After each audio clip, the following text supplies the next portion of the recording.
மகா சங்கட சதுர்த்தி தினத்தின் விசேஷம், விரத பலன்கள், விரத முறை, 13 தீப வழிபாடு ஆகியவற்றை இந்த காணொலியில் விரிவாக பார்ப்போம். Welcome to my channel friends. நம் சங்கடங்கள் அனைத்தும் தீர வழிபட மிகவும் ஏற்ற நாளாக சங்கடஹர சதுர்த்தி மாதம் 2 முறை கொண்டாடப்படுகிறது.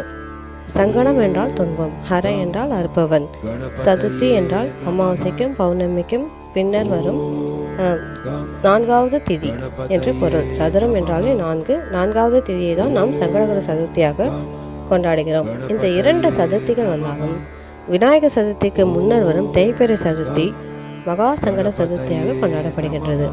இந்த சதுர்த்திக்கும் சந்திரனுக்கும் அதிக நெருக்கம் உண்டு.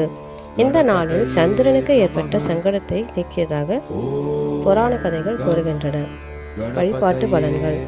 இந்த சங்கட சதுர்த்தி விரதம் இருந்து பூஜைகள் மற்றும் வழிபாடு செய்தால் ஒரு வருடத்தில் சங்கட சதுர்த்தி இருந்த விரத பலன்கள் கிடைக்கும் என நம் முன்னோர்கள் கூறுவதுண்டு. குழந்தை பாக்கியம், திருமண தடைகள், நம் சங்கடங்கள் அனைத்தும் விலகும் என்பது முன்னோர் வாக்கு.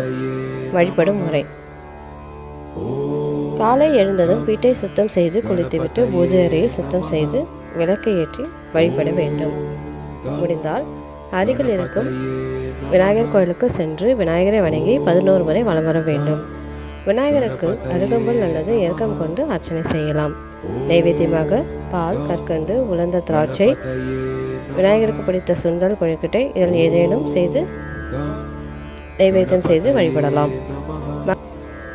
மகா சங்கட சதுர்த்தி அன்று 13 அகல் விளக்கு தீப வழிபாடு. அன்று 13 அகல் விளக்கை ஏற்றி விநாயகரை வழிபடுவது மிகவும் விசேஷம். விளக்கிற்கு சந்தனம், குங்குமம் வைத்து எண்ணெய் ஊற்றிய பின்னரே திரிபடுவோம். இதுவே சரியான முறை.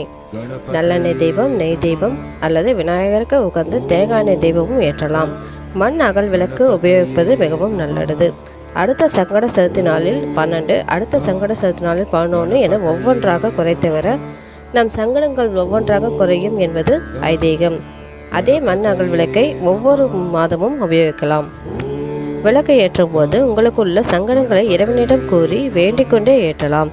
இப்படி செய்தால் உங்களின் சங்கடங்களை தீர்த்து விநாயகர் உங்கள் வாழ்வில் உள்ள அனைத்து சங்கடத்தையும் தீர்த்து வைப்பார் என்பது முன்னோர் வாக்கு. நன்றி. அதுக்கு பக்கத்துல பெல் ஐகான் பிரஸ் பண்ணுங்க. Thank you for watching.